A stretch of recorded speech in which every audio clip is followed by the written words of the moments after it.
So, what if I told you that a 1,000-year-old secret to building wealth is actually more relevant today than it has ever been? It comes from this ancient story all about a father who's trying to save his sons from totally ruining their lives. Today, we're going to break down that exact system, but we're updating it for the 21st century. Okay, so the story starts with this wise sage, right? And his three sons. Well, they were reckless, they had no skills, and they were basically on a fast track to poverty. He knew just giving them money wasn't going to cut it. He had to give them a system, a secret that was powerful enough to not only make them rich, but to actually help them find some meaning in their lives. But before he just handed over this secret, the sage asked them this really fundamental question. And it's the same one I'm asking you right now. What do you truly, deeply want in life? It sounds so simple, but your answer, it reveals everything. According to this ancient wisdom, the answers almost always boil down to these three things. We want the freedom that comes with having enough money, we want the respect and influence that comes with social status, and we want that deep satisfaction of knowing we left behind a meaningful legacy. Sound familiar? Yeah, I thought so. So this is the crucial point, right here. The problem isn't what we want. Pretty much everyone wants those things. The real problem is that most of us don't have a clear, reliable path to get there. It's like we have the destination plugged into our GPS, but we have no map. And this is the map the sage gave his sons. It's a timeless, four-pillar framework for wealth. Earn, manage, invest, and spend. So simple, so powerful, and it's the exact roadmap we're going to follow right now.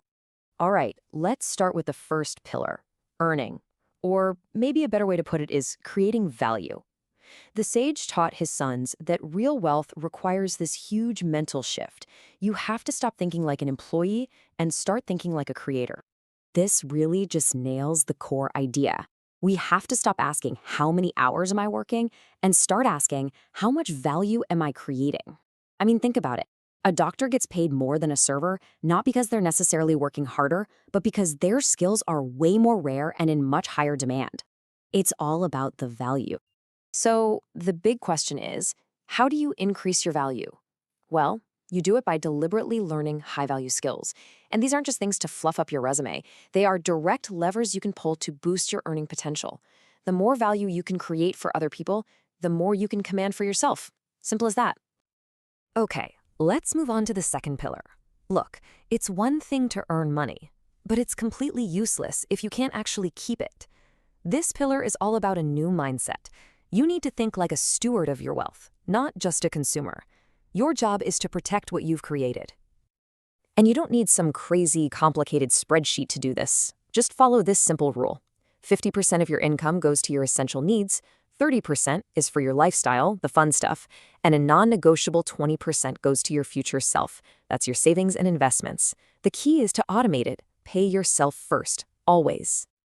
The sage had this great metaphor for this. He said, unmanaged money is like water flowing through your fingers. You feel it for a second, but you just can't hold on to it. It's all those little leaks, a coffee here, a subscription there, that can sink a great ship. Without a system, your earnings will always, always disappear. Which brings us to pillar number 3, investing. The sage warned that if you just save your money, you're actually going to lose it over time. This is where you have to adopt the mindset of an owner. You got to put your money to work, as if it's your most valuable employee. I mean, seriously, think about it. Money just sitting in a bank account isn't safe. It's losing purchasing power every single day. There's this silent thief called inflation, and it's basically a tax on your savings. Your 1,000 euros buys less and less over time. Saving's not enough. Your money has to work for you.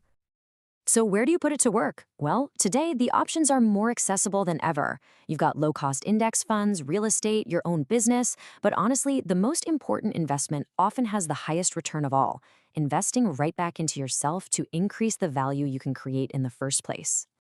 And finally, we get to the fourth pillar, spending. Now, this isn't about being cheap. Not at all. It's about adopting the mindset of a strategist and understanding that every single euro you spend is a tool that either builds your future up or tears it down. Think of it like this. Every euro you spend is a vote for the person you want to become. Some spending multiplies your potential, investing in your health, your education, or incredible experiences. Other spending just drains it. like impulsive buys to impress people you don't know or subscriptions you completely forgot you had. So before every purchase, just ask yourself, is this a multiplier or is this a drain? So there you have it, the 4 pillars, each with its own mindset. But the sage ended his lesson with a serious warning. He said there's one anti-mindset, one single belief that can make this entire system totally useless. It's a poison that guarantees failure. In the story, a servant just gives up on saving a precious animal, and he claims, oh, it was destiny. This is the excuse of the fatalist. How often do we tell ourselves similar stories? That belief that it's out of my hands is the most dangerous poison to success. It's really just cowardice disguised as wisdom. Because here it is. Here is the ultimate secret. The 4 pillars, earn, manage, invest, and spend, they're just information. They are totally powerless without the single most important ingredient, your consistent, disciplined action. The system doesn't work unless you do. So let's make this real. Here's your plan for this week. Don't just watch this. Do this. First, track every single euro you spend for 7 days. Find the leaks. Second, open a separate account and automate a 10% transfer into it. Third, pick one skill, just one, and dedicate 1 hour this week to learning it. That's it. Over 1,000 years ago, a wise man gave his sons a map to completely transform their lives. Today, you've just received that exact same map. So the only question left is, what are you going to do with it?